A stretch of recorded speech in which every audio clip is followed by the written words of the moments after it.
patriots, dear truth seekers. This time I would like to review the book Hidden Truth, Forbidden Knowledge by Dr. Stephen Greer. Dr. Stephen Greer is a US-American physician and a ufologist.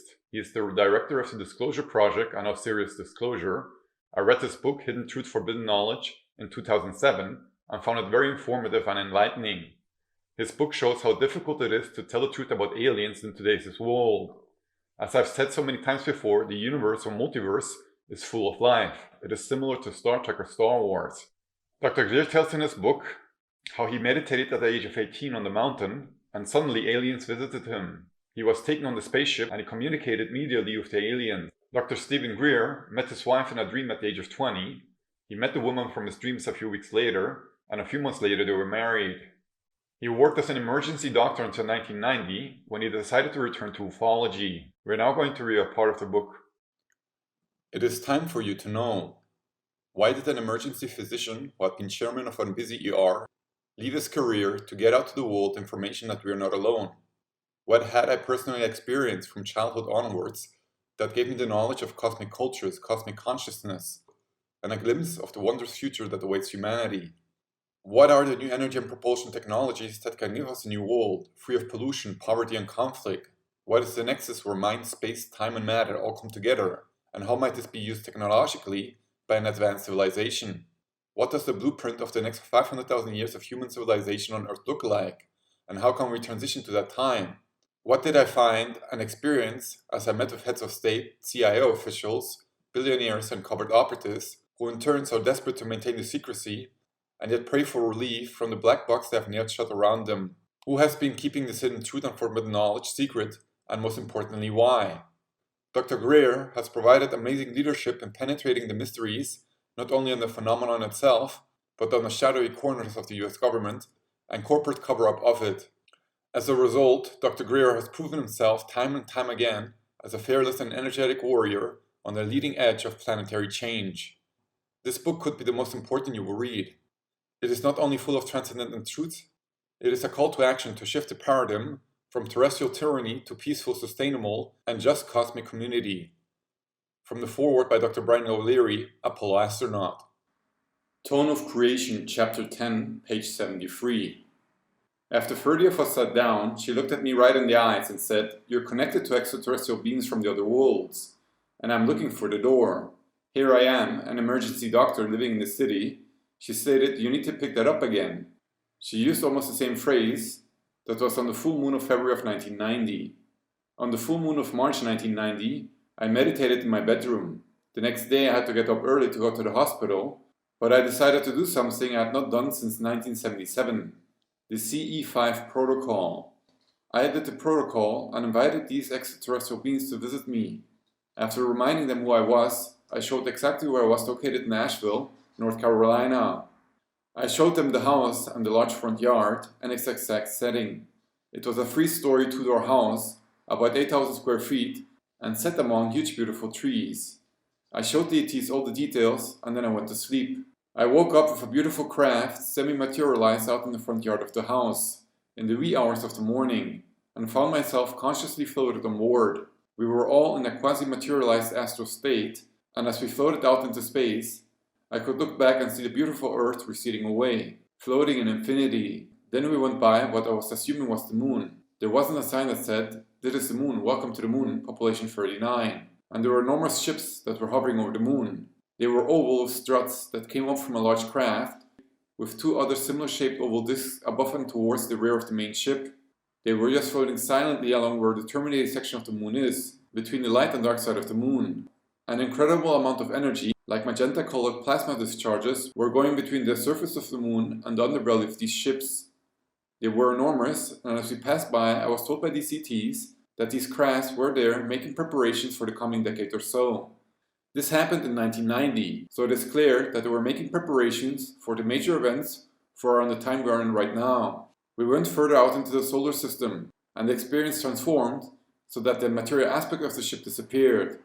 It was just like in 1973, when I was 18, when everything became translucent, and I was out in space with other craft around me, and yet somehow I was still beyond linear time-space became the dominant perception.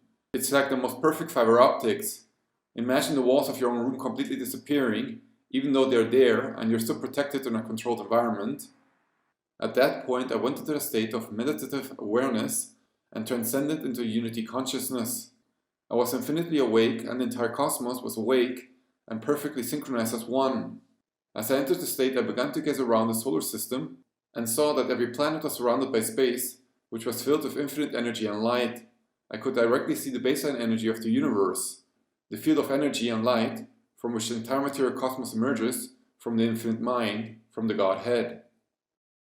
And Dr. Stephen Greer goes on to write that every planet has a gender and is a living conscious entity. He says that every planet has their specific frequency or tone. Earth and Venus are female, and Jupiter or Mars are male in frequency and tone. In another part of the book, Dr. Greer describes how he is outside of his body, or travels astrally, and then wakes up to tell his wife about it.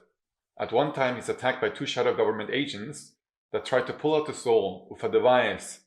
He desperately tries to fight this, and they stop after several attempts. This reminds me of the movie Ghostbusters, where they show devices that can trap ghosts and spirits.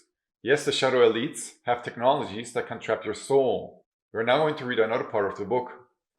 Chapter 23, Infinity. The first night of November of 1997, we set up in an area called Hidden Valley in Joshua Tree. There was a tree next to us that, even though there was no wind, began to shake violently, inexplicably. People in our group started shouting, "What is going on?" And I explained, "They're letting us know that they're here." The ETs went actually from person to person, touching us on the shoulder or on the head. We also had an anomalous high-pitched electronic tone move through the group that most everyone heard. So I knew they had locked onto us where we were, and we were connecting. The moon was maybe 3/4 full. It was magnificent, crystal clear night. All of a sudden, what looked like a bright light bulb turned on in the sky. It simply appeared, fairly close and big, about the third size of the moon. This enormous craft lit up, floated along underneath the moon, and then disappeared. This was absolutely an unambiguous sighting of an ET craft. It was in the direction of where the ET craft had come straight down and gone into the Earth 1 year earlier. The final night of Sherry's last expedition, while driving west to the Palm Springs area from Joshua Tree, an amazing send-off happened to her. It was late, and of course she was exhausted from battling cancer. In another part of the book, Dr. Greer describes how he got cancer with Sherry. Both of them got the same type of cancer, and Dr. Greer saw with his third eye that the US shadow government gave them cancer such that they would not reveal the secrets of the UFOs. Sadly, Sherry dies from this cancer, but Dr. Greer survives. It is a really sad part of the story, but Sherry returns to Dr. Greer in spirit form and tells him how beautiful the heavenly realms are. That is not the first time I hear from a source that the satanic elites can give cancer to people. There's an article online which states a witness testimony of an ex-CIA agent that says that they killed Bob Marley by giving him cancer.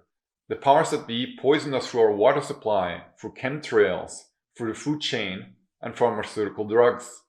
And they have technologies that we can only dream of. I'm sure they have methods of giving people cancer, how horrible that may sound. In another part of the book, Dr. Greer describes a pivotal event or global change that will usher in the new golden age of peace and freedom. He says that this peace and freedom will last over 500,000 years. As I've been preaching on my channel since years, of the global turning, or world change, where Jesus Christ returns and leads the forces of light against the forces of darkness. Dr. Greer says that the satanic elites want to fake an alien invasion, such that the world would unify under the world government against these apparent evil aliens. He says that no negative aliens exist. I believe in the aspect, as above so below, that there are benevolent and malevolent alien entities. I believe that there is a galactic war going on, pretty much like in Star Trek or Star Wars, and that one day this war will too end. I hope you enjoyed watching the video. Don't forget to rate and subscribe and hit the bell button. And if you can make a small donation, the details are in the description.